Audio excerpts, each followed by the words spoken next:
Hey, I don't have much battery left on here, but I am about to put the second coat of the top coat on here, and I think this section will probably be the best section to show it to you on. Let me turn this light off for a second and move the plug to the side. That should pop back on. This has a good bit of area that I'm having to use the sponge brush for, and let me show you what has worked out for me.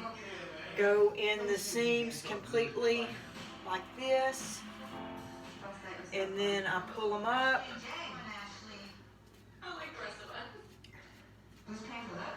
To get it spread out into those corners that the roller's not going to be able to reach. Let me go ahead and get this one over here. I'm going in with that. I'm not married to a 20-year-old. How you feeling? Dead. I like the rest of us. Yeah, they looking kind of rough right now. Out this direction. Hopefully you can see how I'm just pulling it out of that crevice. She got fruits and berries.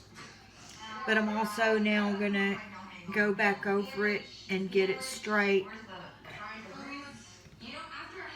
Going down that way, up this way, and the same thing in the far corner. And in this area, actually, this particular one, there's no way that the roller's gonna fit in here. So in this tight area, I'm just coming through with the brush. I'll get this back. Need a little bit more on my brush.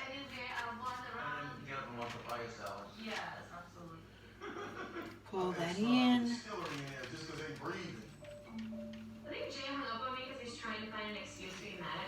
get it in. Now I just have it in my rolling pan. Gosh, I don't know if that was recording the whole time or not, but I was pulling it in with that. Now I have it in my rolling pan, getting plenty on my roller, and here's the sort of the trick to this part. You will start on your, I like to pull one good pull this direction, and I'm going to go back and forth to make sure that it gets on there really good. It goes on sort of opaque, and it dries clear. So we're going to do about the equivalent of 2 good roller amounts. Get it on there really good. And then coming out of this corner, it's a little bit hard. I'm going to get my first good one going that way. When you're doing your second rollover, this part of your roller, you want to keep it up just a little bit, not pushed as far down. And what that will do is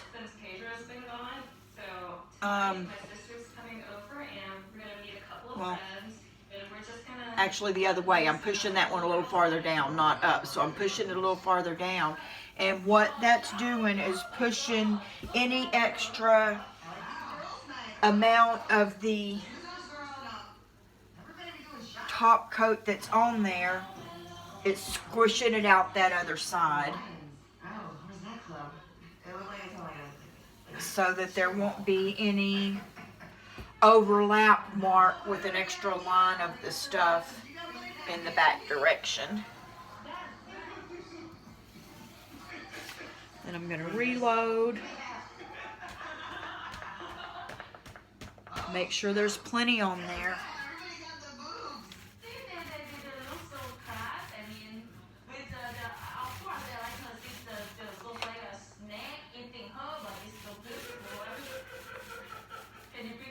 And do the same thing. And we're going to come back over it,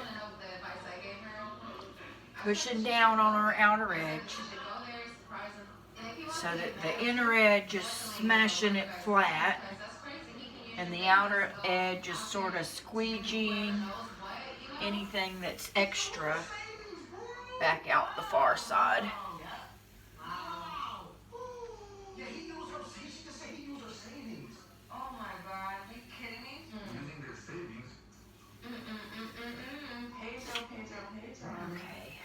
Normally I would now, we'll go ahead and do it. Let's go ahead and get some on our, some more on our outer edge here. And then make sure that any that got on the top is got rid of. So I'm gonna do the same here.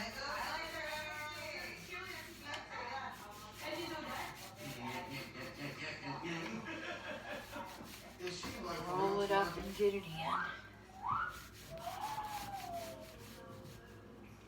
This is a very small area, so I'm going ahead and getting all the way. Okay. I'm very, very pleased with the amount of gloss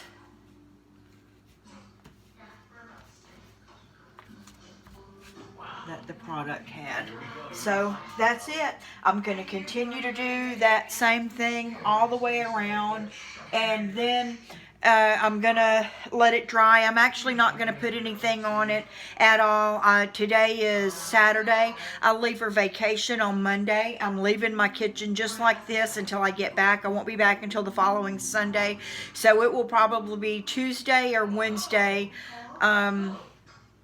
a week out, a week and a half before I start putting the lighter things in here. And the full cure time on this is 14 days. So I will wait the full 14 days before I put anything heavy back on the countertops. But I'm so pleased with how this came, and I'll come back and do a video at the very end. Thanks. Bye.